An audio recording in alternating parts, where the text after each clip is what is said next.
I'm going to begin with this question from Chris on Instagram. How does Arne Slot winning the Premier League impact Jürgen Klopp's legacy at Liverpool? If Slot wins one in his first season while Klopp only won one in 9 seasons, will history unfairly judge Klopp's tenure as an underwhelming one? Jim Campbell, what do you think? Well, I think the short answer is no. I do understand the question. I think there's actually a possibility in the here and now that it will enhance Klopp's reputation, because as a lot of people gave Gerard Houllier credit when Rafa Benitez won the Champions League, you know, aside from Chiesa, who's not really been involved that much, all of these players are Klopp's, and the idea of bringing these players in and the slightly younger players and these fresh new players was that Klopp was going to rebuild and start kind of another wave. So I think actually in the here and now, when we're all familiar with that will absolutely be factored into this achievement of Slot's, that Klopp's kind of DNA is all over it. And I don't think... Isn't that Chris's question, though, that the nuance is lost as time goes by? Well, so he's talking about history judging it rather than us judging it now. Well, I possibly, because that is totally right. All of that, by the way. In the question, will history unfairly judge Klopp's tenure as an underwhelming one? I don't know that the word underwhelming is something that will ever be put to Klopp. Not just because of what they won. But it's the manner in which they did it. The heavy metal football style was promised and delivered on just so emphatically, so emphatically. And those who were there will obviously remember the style of it. But of course, the danger is that, you know, in the history books, you don't see any of that, do you? You just see who won and who lost. And the big kind of factor in Klopp's legacy, I suppose, will be that he was up against this absolute behemoth, this juggernaut, the type of team we've never really seen before, because you've got one of the greatest managers of all time with essentially anything he can want at his disposal. And that has affected every competition that they've been a part of, and Liverpool had to do a lot to keep up with that. So I suppose it's really, the question is about how, I guess, how much people know their history, isn't it? And do you think people know their history better their football history better as time goes by? Because I think they do. I think Liverpool fans... We see it more clearly now, don't we? Yeah, Liverpool fans in particular know their history. It's a very special club and a very special fan base. So I don't think the history will unfairly judge Klopp, certainly not in the Liverpool quarters, as you wouldn't expect, but I don't think it will do. I suppose in terms of, you know, history or not, do we think that Klopp underwhelmed? I don't. No, I don't. I think with Klopp, I think that the feeling around the man is one that is very positive. I think we all like Jürgen Klopp. I know sometimes the word feeling is key there, isn't it? It is, yeah. And I know sometimes he can be a bit bad loser and so on, but I mean, you know, you're not alone in that. Very competitive. That's part of it, though, isn't it? Yeah, and indeed, Andy. And I think that the emotional side of Klopp was huge, and I think that the context might be lost in history, the way he took Liverpool from when he took them. Well, that's it, isn't it? It's like the first Premier League title under him is a massive thing, and that will probably be a bit of a flag in the centre circle, won't it? To reference another former Liverpool manager. Indeed, yeah. I think that maybe in some non-Liverpool supporting football fans, that maybe that context will be lost. Yeah, but in fact, you know what? I think it will be deliberately played down. Maybe, but I think that that with those who have any kind of memory of Jürgen Klopp's teams as a Liverpool manager will remember them in the way that you described, Jim. I think that Klopp will be the Shankly to potentially Slot's Paisley. Yeah. I mean, I know that is heaping a lot of stuff on Slot there, so forgive me. And we kind of talked about this. Well, I think I talked about this last week, didn't we? When we were talking about Stefan Kovac at Ajax, the fact that he won more European Cups with Ajax than Rinus Michels. Exactly, yeah. But no one thinks it's his team. I guess that's the other half of the question. Do people think Arne Slot just in history, in a historical context, do people look back and think, Arne Slot just inherited a great team? Well, I mean, yeah, and with Slot, you know, Liverpool could win the Premier League title next season. They could win 3 in a row. It's not. I know the changing, the shifting sands of the Premier League. No, it's not. But it's not off the table, and they could win the Champions League this season. They could even defend. You know, again, we are projecting an awful lot on Slot there, but that's, you know, and the reason why I say Shankly and Paisley, I think I think people, certainly outside Liverpool, would think Shankly was more of a legend than Paisley. I think inside Liverpool maybe because he set the foundations. He brought Liverpool to how we kind of think of them. And Paisley was there under Shankly as well. Totally, yeah. And so again, it's not a perfect comparison. Of course, it's not. No comparison is.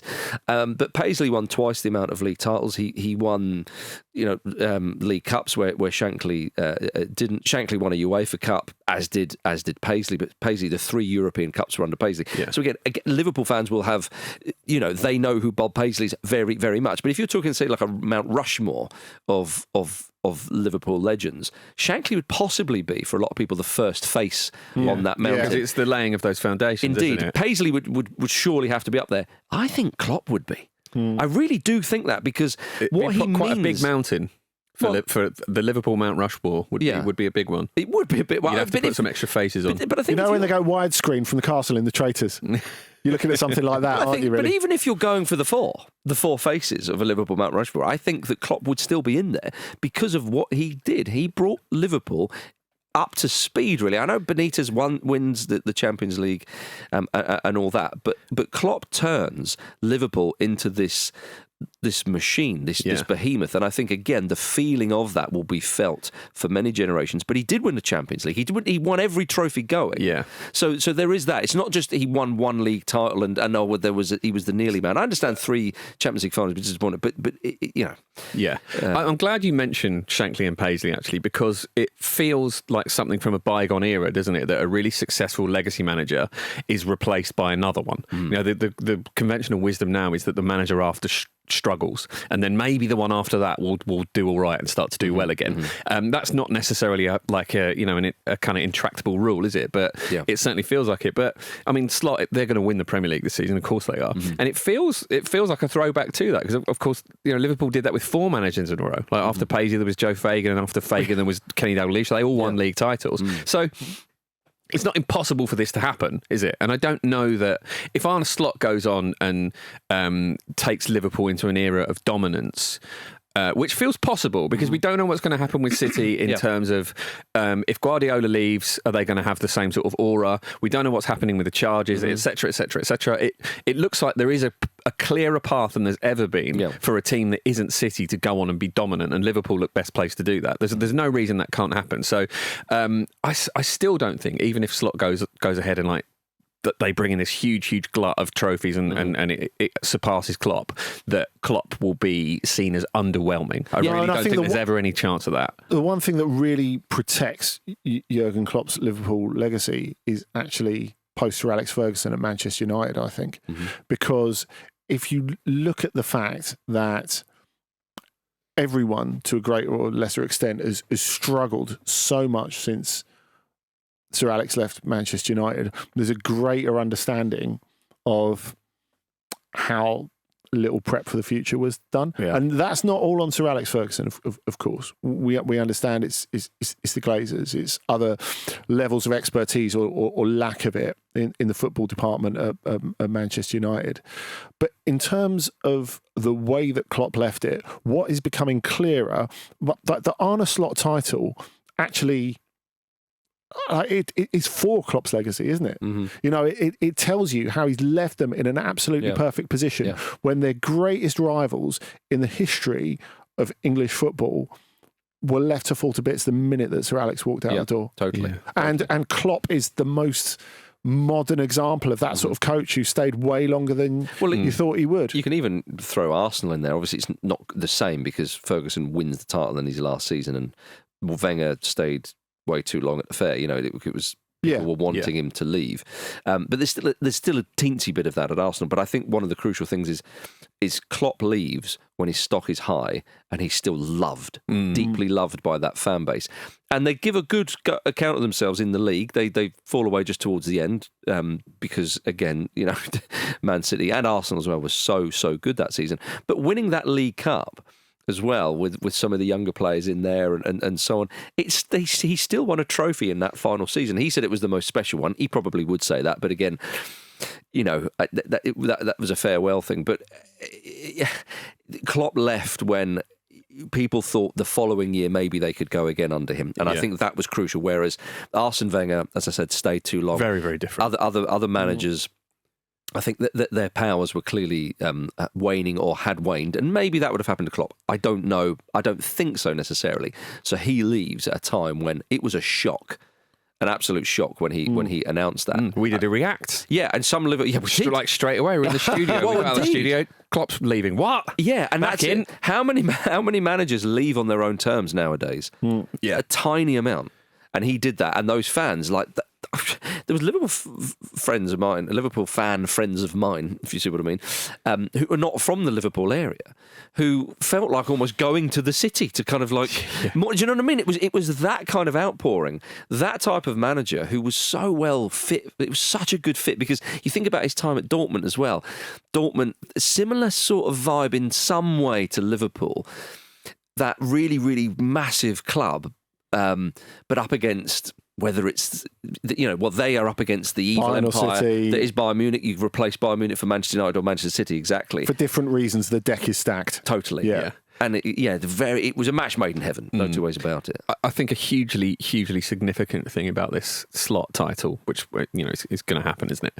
Is that it gets them back on the perch. It really levels does. them with Man United, doesn't it? And that will have been achieved with Klopp and Slot, and I don't think that will be forgotten in that particular corner of the history museum of that rivalry. Yeah, because Ferguson said he'll knock Liverpool off their effing perch, didn't he, when he took over? When Liverpool won their previous title to when Klopp took over, it wasn't even the Premier League, it was the old Division 1. And I think if you said to people that season, or even 5 years after that, well, Liverpool won't win the league again for another how many years, people go, come on, surely. That would have seemed insane. Exactly. Yeah. But as you said, we've mentioned Manchester United a couple of times now, their last league title. I mean, even now, if you said, Manchester United it'll be another 15 years or whatever, would be the equivalent, that they'll win the league title. One could, even now, with the situation at Manchester United, I'd struggle to believe that. But that's what I mean. So that's why it was so enormous when they win that league title under Klopp. You can't underestimate how, because it felt like they were cursed almost, didn't Yeah, it? It totally. felt they had a couple of seasons where they came really close to it, Yeah. and it just felt like it's just not their luck because they were so almost. dominant. It would be different if Arsenal win the league under Arteta in say 2 or 3 years' time or something, and they've gone 25 years without winning the league. Of course, for Arsenal fans, that would be an awfully long time. But Arsenal, they might have never been dominant in the way Liverpool were, though. Indeed. And I think it's that domination, So I don't think history will unfairly judge Klopp ultimately to directly answer the question, no matter what Slot does. But Slot, if he was to win more trophies than Klopp and all the rest of it, as I say, I think it'll be the Shankly-Paisley kind of dynamic. Definitely. They might even be sort of forever linked. Yeah, quite possibly. All right, let's have a break, and then we're going to answer more of your questions. Jimmy, you've got the next question. I do. It's from Dan on Instagram, which rhymes a bit. Jamie Carragher sparked backlash after claiming earlier this week that Mohamed Salah would have to win the Champions League in order to win the Ballon d'Or because AFCON is not recognised by voters as a major tournament. Do you agree with this sentiment, or is this another example of ignorance from British pundits? Well, Dan obviously doesn't agree with the sentiment, does he? I think he sort of stumbled into this controversy, really. It's very clumsy, isn't it? Jamie Carragher. It's almost as if Thierry Henry asked him the question. Oh, dear. I think that the attitude to the African Cup of Nations has really changed. And there is no doubt that there has been a very Premier League-centric view of the African Cup of Nations until very, very recently. And I mean very recently, the last couple of years. And part of that has been down to Premier League coaches, because Premier League coaches, the way they view things is their own convenience and nothing else. I understand that. It's an all-consuming job. But I must have said to you before, Jim, I remember when Arsene Wenger used to do co-commentary on France games for TF1, the national broadcaster over there.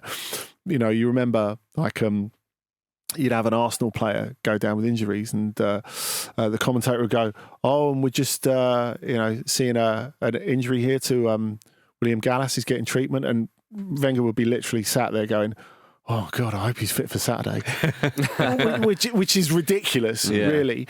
But this is the view through which Premier League coaches and thus Premier League fans, I think as well, saw the African Cup of Nations. It's in the middle of the Premier League season. What a massive inconvenience this is for us. I mean, when you say recently, when our club is the be all and end all, and I understand why fans feel like that. But when you say recently, well, I mean, only recently in footballing years was moved to that part of the calendar. So that's but you go in with your eyes wide open if you're a Premier League coach / manager or a sporting director. You buy the best African players, and you know they're going to be unavailable for a bit. Yeah, I mean, look, do I think it's another example of ignorance from British pundits? I mean, I don't know if British pundits are more ignorant than French, Dutch, okay, so, but keeping within the... Everyone looks in their own back garden first, don't they? Yeah, of course, and that's just human nature, rightly or wrongly. It's a strange talking point that's come up because of some real clumsiness from Carragher, really, isn't it? I mean, it's odd that he'd even bring the Africa Cup of Nations into it at all, given that it happens at the end of the year. It will have no bearing on the Ballon d'Or, which will be announced in late October. And I think what he's saying... It's interesting, isn't it? He's saying it doesn't hold the same weight as the Euros or the World Cup in the minds of a lot of voters. Now, there's 100 journalists from the 100 top-ranked FIFA nations who vote on the Ballon d'Or. And he's not saying that it shouldn't hold the same weight in those voters' minds as the others. He's saying it doesn't. This is important. We don't know what he feels about it. This is very important, isn't it? And he might well be right. We can only speculate on it, but it's very possible that is the case, isn't it? No, I agree with you. I mean, look, it didn't stop George Weah winning a Ballon d'Or. It didn't. And I honestly think if there was an AFCON this year and Mo Salah won that AFCON, it would absolutely improve his chances. Because a weird thing that's within Carragher's point as well is he essentially says if someone has an average season and they win the Africa Cup of Nations, it wouldn't help their chances, which might be true. But, that suggests that sometimes players have an average season and they win the Euros or the World Cup. But is he thinking of Lionel Messi? I guess he must because be. That's got to be the only example, isn't it? Well, for me, Erling Haaland should have won the Ballon d'Or, right? Because of that stunning season. He wins the treble. Absolutely. But then Messi does what he does at the World Cup. And it's not like Messi had a crap club season or something, but due to his age and so on, it's not peak Messi. No, it's not peak Messi. It was like when Scorsese won the Oscar for The Departed and everyone thought it was really for Goodfellas. Yeah, maybe. I suppose another example is Rodri winning the Ballon d'Or, isn't it? Yeah, but Rodri had an amazing season. It's not like he had an average season. That's what I don't really understand about Carragher's Spain don't win the Euros, he doesn't win it. Do you think? You not think? No. Okay. Well, but if it's a straight shootout between him and presumably Vinicius Junior with your Real Madrid hat on, maybe that does tip it over. I don't know. I mean, if you look at other Kaká won the Ballon d'Or, but he never won the Copa America. But you see, I think when we're talking about, say, Kaká winning it, we're talking about completely different parameters for the Ballon d'Or. You have to think of the Ballon d'Or pre-Messi and Ronaldo and post-Messi and Ronaldo. Now, the Ballon d'Or and what you need to win it, we are in a time where it's really uncertain what you actually need to win it. Because when it was Messi and Ronaldo, it could be, to win the Ballon d'Or, you needed to be statistically insane in an attacking sense. One of the best players ever. Yeah, but you're past the point where a goalkeeper or defender wins it at that point. That seems completely impossible. It's kind of why the Luka Modric thing stands out, if you want to go back to Scorsese, because, of course, he wasn't brilliant even for all of that World Cup. He was only brilliant for some of it as well. So, that's the Ballon d'Or swinging back to being about narrative. But I wonder if Carragher's talking about Mo Salah winning the Ballon d'Or, it is the crazy numbers that have put him in the mix for it. And it's Liverpool's domination of the continent. So I think he's talking about that being in the minds of people. I think he's more than the Africa Cup of Nations, tallying it up to what the standards of a Ballon d'Or are in the Messi Ronaldo years, which I don't think is completely correct, but I see where he's coming from, and I don't actually think he means it from a perspective of he's disrespecting the Africa Cup of Nations. And like Jim, he's not talking about his opinion of it. He's talking about people who are going to vote on the Ballon d'Or. Yeah, I think that's right. I don't think Jamie Carragher would sort of knowingly or obviously disrespect that tournament. But I think he sort of quite clumsily has done. But I think he clumsily, unfortunately, he has repeated a very harmful talking point. Yeah, and I think that's very, very unfortunate. So we're giving him an enormous benefit of the doubt here, and I understand if what he said has pissed off a lot of people, because I get it. Same. But I do think, though, Andy, to piggyback on your point, I think he is comparing it to, as I said earlier, what Messi did, because Erling Haaland won the Champions League and he didn't win the Ballon d'Or. So I think he's saying in a non-World Cup year, kind of thing, what would Mo Salah have to do? And I think he's saying, well, that would be the obvious thing, to light up the Champions League and to take his Premier League form. I think he's probably saying brilliant Premier League form alone is maybe not going to do this. I think you've got to do it on a more international stage. If something goes wrong and they go out of the Champions League now, that's going to massively impact Salah's chances of winning it for sure. Yeah, I think the point where you think that Carragher maybe fell a little short in his placing of it. And in general, I would agree. I think it's his view of how other people view it rather than his own view of it. Is where he talked about how playing for Egypt negatively impacted his candidacy. Right. I think that was the line that really exposed him to this sort of criticism. It sounds dismissive of the whole continent, doesn't it? Well, it sounds dismissive of Egypt as a footballing nation with history as well. By extension, the tournament that they, the continental tournament they're a part of. Well, I mean, Egypt did win a lot of African Cup of Nations before Salah came along, and they haven't won it since he's been in the side. So is he maybe? Look, like I say, I know this sounds like we're sort of jumping to the defence of Jamie Carragher.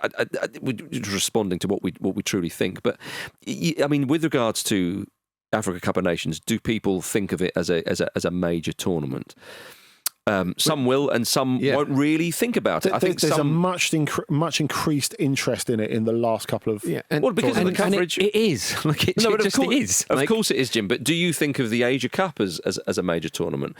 It is a major tournament because it's that continent's, that's their trophy. It is like the Euros to us. I mean, what we're talking about is a relationship between people who are involved with and watch the Premier League and their view of the Africa Cup of Nations. That's what we're talking about specifically. But also, we should be thinking about the 100 journalists that actually make the difference in the Ballon d'Or. And it's very, very difficult to make assumptions about what that many people think. I mean, if all of them are Jonathan Wilson, then I'll tell you what, Africa Cup of Nations is going to massively come into it. God bless that man. I mean, look, I think this is something that if pundits do come out with ignorant or silly or sloppy opinions regarding the Africa Cup of Nations, I understand totally the robust defence of it because it's a fantastic tournament without sounding all sort of cheesy, but it's a great tournament and it's a tournament which is very, very important, rightly so. It's as important as the Euros, the Copa America and all the rest of it. But clearly, though, with regards to what Andy said about fans of the Premier League and European football fans, it's not in your immediate line of vision. And so sometimes, therefore, you do get the kind of more selfish arguments and so on. But mind you, there were Man United fans thinking, what, Luke Shaw's going to play in the Euros? He never bloody plays for us. So, I don't know. I think we should perhaps move on. So, yeah. Here we go. We've got one from Jake on YouTube. I wanted to follow up on a discussion a couple of weeks ago regarding the distinction between being a fan of a club and a football fan who supports a club. I wanted to ask how you would feel in the event your club suddenly ceased to exist. I have no idea of how that would feel. Would it affect your love for the game at all, knowing that your club is no longer in it? Using myself as an example, if Chelsea were to suddenly disappear, I'd find it difficult to keep up with the sport to the same extent. I still love the game, of course, but the emotional ties of family, friendship, community, etc., that are linked directly to the club is something I would find difficult to get over. How do you think you would be able to replace, in inverted commas, that connection, for lack of a better term? See, I'm not the best person to answer this because I didn't really have a team for a while, and then it was moving to London and getting into the local area, and then Fulham was the local team, and I kind of came to sort of love them and warmed up to them. I think that is a more typical path to football fandom than you would imagine. But doing it in later, like in my 20s, essentially. I think that's a lot later than what a lot of people would have. They would be supporting a team at a much younger age, a much more impressionable age. People move for economic reasons probably more than they used to in the UK. So I think that's that's probably something that happens more than you think. Still, though, Josh's question is about what would happen if the team that you support and have these emotional connections to suddenly stopped existing, be that a massive sinkhole or bankruptcy or whatever else. And I think, it's a great question because... You've supported Arsenal since you were a boy. Yeah, exactly. The community ties that you have as well, particularly if you do live in the area, or even if you don't. Like, I'm sure that people that live in different cities from the clubs they support, if you know someone else in that city who supports your team, that's a really precious thing. You probably watch games together, and that it actually does impact your social life, doesn't it? People supporting the same team as you. So that connection is very, very real and very important. And when Arsenal score a goal or when they win a game, I have a huge shot of adrenaline from that. And I think it would be very, very difficult to find another team that could give me that physical reaction to them doing well. And I suppose you're faced with a choice then, aren't you? It's either you become sort of more of a casual observer of football, where you keep up with it and you like it in a broader sense, or in the same way that some food is an acquired taste, you pick a club and go, all right, I'm going to put the work in and really, really try and care about that.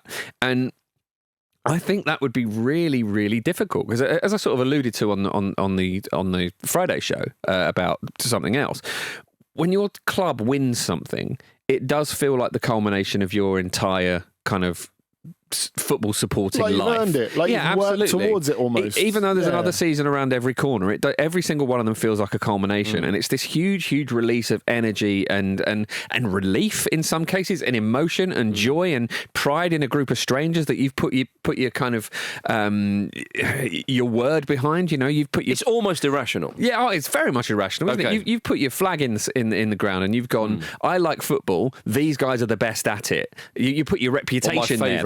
That's what it feels like, isn't it? And I just think it'd be really, really tough to do that for another team. I don't know if it's impossible, but I think you would have to really, really work at it. Now, Andy, you mentioned it within the question there that this has happened to Wimbledon, hasn't it? And was there a point between Wimbledon ceasing to exist and the Phoenix Club AFC Wimbledon coming to light where there was nothing?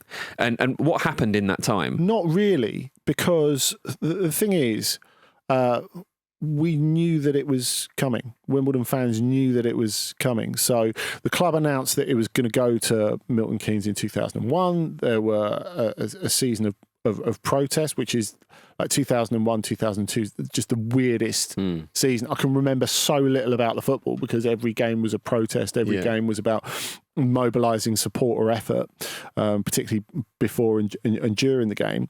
And so then when the independently appointed FA appointed commission went in favour of the move to Milton Keynes after it was originally denied by the FA in 2002, which was kind of buried in the 2002 World Cup. Everyone was ready to go straight away. I think that there was quite a sort of quick click between, right, this has happened, we as a fan base are going to start all over again. So there wasn't really a massive gap.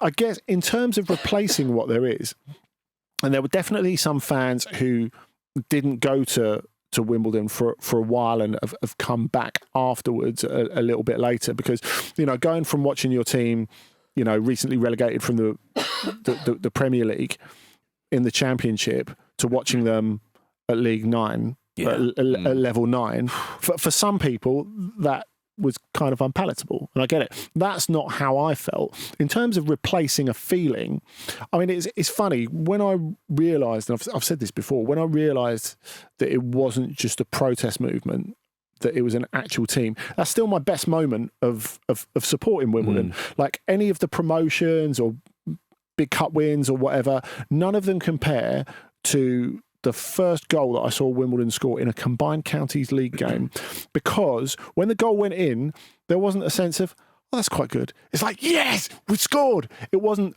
this is a protest. It was, my team has scored a goal. Yeah. Does it feel like the same team? Yeah, it is. It is. It's the same people. It's no different.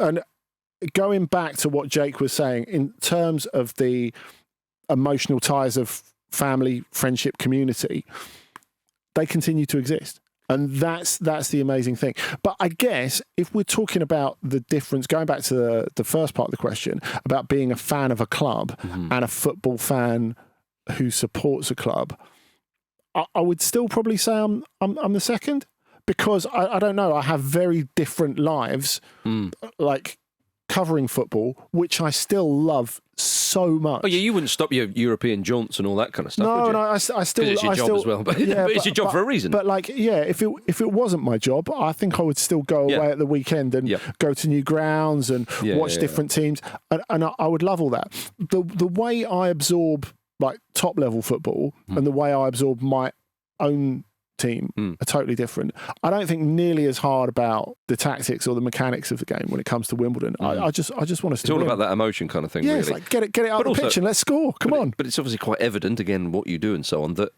your interest in the Premier League is obviously huge. Yeah. So yeah, I mean, if I may just kind of round it off and say that again from the opposite side of this, having not had a team to support for a long time, that made me kind of.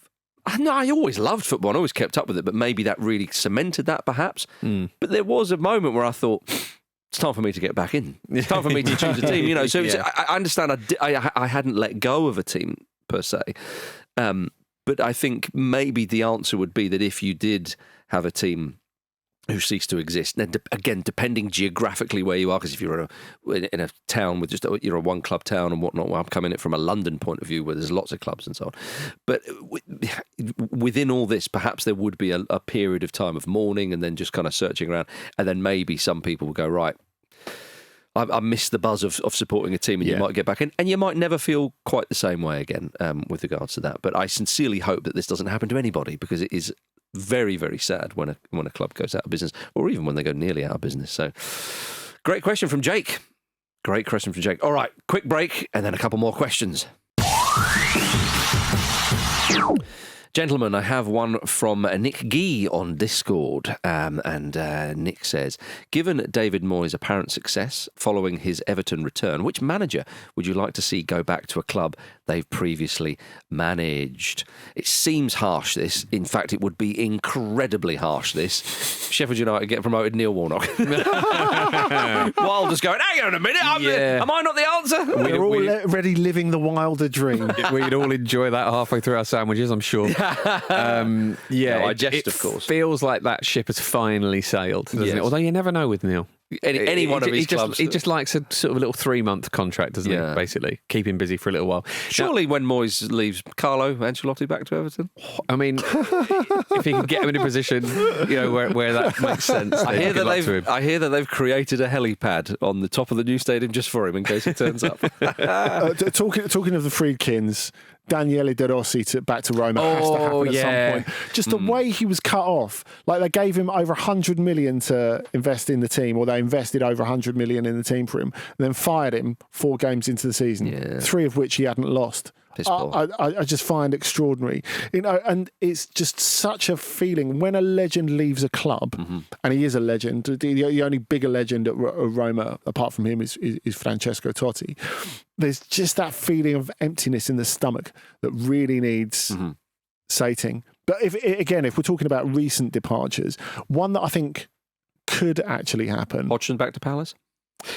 They're doing too well. I was going to say, depending on the end of Manchester United's season, Ruben Amorim back to Sporting maybe, while he waits for another crack at a job. I honestly thought you were going to say David Moyes back to Manchester United, because right now, I mean, he's got a track record of sorting teams out. That would complete the circle, wouldn't it? It would complete the circle, would. yeah. But Amorim back to he's not going to go back to Sporting. No, it would feel a step down, wouldn't it? Surely. Well, this is it. I think that of course. Now, financially, it would be difficult. I think for a short period of time, it give could him a happen. bit of a pick-me-up sort of thing. Now, of course, the most sensible thing to happen would be once Manchester United and Ruben Amorim realise that it's never going to happen, is once Guardiola leaves, he replaces him at Manchester City. Well, that's not fitting in the question, Andy. No, it's not. I'm just throwing it in there. It'd be funny, though, wouldn't it? Speaking of Manchester City, I mean, Kevin Keegan's already been back to Newcastle, Now so that's you are ruled out. talking. Now you're talking. But Keggy at the reins at City, they probably make him, give evidence in the court cases and stuff. And that would see them relegated. Yes. I tell you what, though, if they were relegated, get him out of the Championship. Give it to Keggy. Yeah, he would. Give it to Keggy. Yeah, I think that would be nice for us. Not for Manchester City. Not so much City. Where would you like to see Alan Pardew go back to? Yeah, I Is it West Ham and Newcastle, the front runners for me there? Man, at Newcastle. Can you imagine with that? as blank a check as the rules allow, it'd be amazing. I think the fans may not want that. I think it's safe to assume. I think I would like something slightly serious. I actually would like to see Pochettino back at Spurs at some point, just to see. Yeah. Just to see the question finally being answered, because so many of them, obviously, that was the last very good period Tottenham fans had. They we all know what happened. They were playing wonderful football and so close to winning bloody Champions League, for crying out loud. And since then, they have had this yearning. I understand him going to Chelsea made it rather unpalatable for some Spurs fans. But that is modern football, though, isn't it? That sort of thing does happen a lot more now. And I think, as we've mentioned before on the mailbag, I think the hard and fast rule with a manager returning it should be that it should be a good appointment regardless of whether or not they've been there before. And I think you could make an argument that Pochettino would fit that criteria. Yeah. And obviously in between times, a World Cup with the US on US soil, he may well increase his stock a bit. It'd be lovely to see him in the dugout of the World Cup. And imagine that once he's got past the World Cup, he thinks, what could be a greater pinnacle than managing the US in a World Cup, being a human shield for Daniel Levy again. So there's a few there. But Jim, you've got the final question. I do have the final question from Joe on Instagram. Joe says, if you had to make a five-a-side team based on players with the same birthday as you, who would you pick? Now, I've got a wealth of options here. I was really surprised. Go on then. So I'm going to read all of them and then maybe pick my team. Gabriel Martinelli. Nice. Welcome. Good. Pierre-Emerick Aubameyang. Yep. Islam Slimani. Jason McAteer. Nice. Marco Borriello, who played for enough clubs, he might consider it. Mario Hermoso, currently on loan from Roma at Bayer Leverkusen as of last month. Alan Halilovic. Hang on, how many players? Vincenzo Montella. This is your okay. Fabio Capello. So he'd possibly be the manager. Probably have him over Montella. And non-footballers as well. So I'm going to go quite big on this. I want a half-time show, which will be led by Sir Paul McCartney. Blimey. Catering and motivational speeches will be taken care of by Delia Smith. And the post-match write-up will be created by legendary film reviewer Roger Ebert. A bit out of his comfort zone, but I'll give him a chance. Nice. I think it's good. Remember, though, you have to play in this team, Jim. So I'm in goal. Yeah. And I've got Martinelli, Aubameyang, Jason McAteer, and the only defender on the list, Mario Hermoso, for balance. That's not bad. I think the reality is everyone's going to have to put themselves in goal here, aren't they? Because no one likes to keep goal in five-a-side. Not me, because I've got Mr. World Cup himself, Guillermo Ochoa. Oh, okay. That's lovely. Okay. With his beautiful hair and Mexican goalkeeper top. I've got Lamine Yamal in the side. Oh, he'd be nice. And let's boundless energy at that age. Indeed. And let's joking aside, him and I would complement each other very well, Andy. I think you'll agree. Mark Gay at the back. And if we need a bit of rough and tumble, Craig Bellamy in there. Oh, that's very well balanced as well. It's a good side. Roberto Martinez is the manager. I have to say, seeing those come down the little corridor at Power League would make me think, oh, God, should we go for a pint? Yeah, indeed. Yeah. And if don't even drink anymore. Yeah, Lamine's not old enough. You can't. If people find it unpalatable that I'm going to be put him on the step with like crisps and a Coke. If people are thinking you're not getting in that side, no, you're right. But Che Adams could. So Ochoa in goal, Gay at the back, Yamal and Bellamy, I suppose, on the flanks, and then and Che Adams up top. Okay, Martinez in the dugout. So decent. This is why I would have to put myself in goal. Oh no, Franz Beckenbauer. Okay. Eric Abidal. Yeah, I'm listening. I am listening. Dejan Stankovic in midfield. Oh my God, the hit on him. Preben Elkia. from Denmark's Danish Dynamite. 84 Euros, 86 World Cup. Okay. Won They were a good team around then. Won Serie A with Verona in 1985. Oh, he was in the Verona side. In between, Blimey. one of the best Danish players ever. And you'd wear that Denmark kit as well. 100%. Now, the thing is... But you haven't got a goalkeeper, have you, Andy? Yeah, ideally. Because Stankovic can score from so far out, I would put him in goal. Yeah. Right. His rage would make him shoot from his own area. He'd probably injure other goalkeepers with the power of that shot as well. His son, Philip, is... a goalkeeper now in Serie A, so he could maybe be drafted. Five-side's all about ringers, Jim. Five-a-side specific is rules here. all about ringers. Yes, but it's not me that's going to be kicking off at you. It's going to be Delia. She's going to be telling you can't have that. Right, through a megaphone, I suspect. The other one I would have, because obviously I always play up front in whatever team.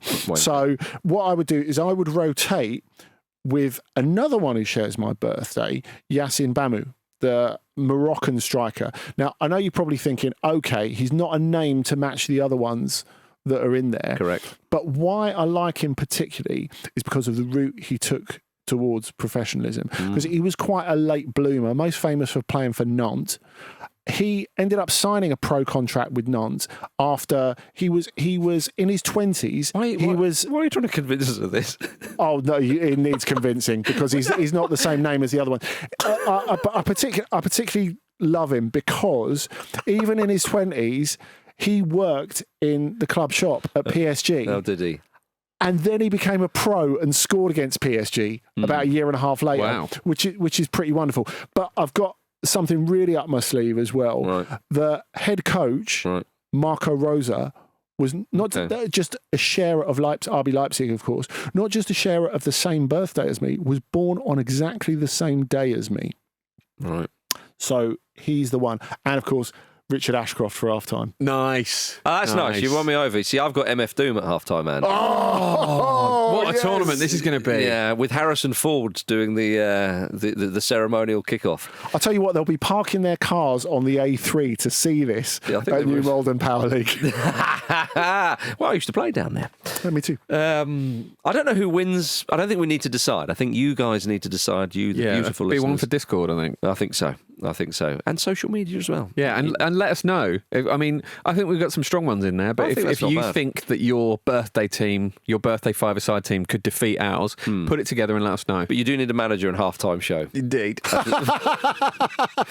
Thank you very much for listening to the Football Ramble Mailbag, part of the Acast Creator Network. Jim and I will be back on Monday with Luke and Pete to react to the weekend's football. Please do send your responses, opinions and questions for next week's episode and subscribe on YouTube or wherever you get your podcasts. An absolute pleasure. We'll see you on Monday.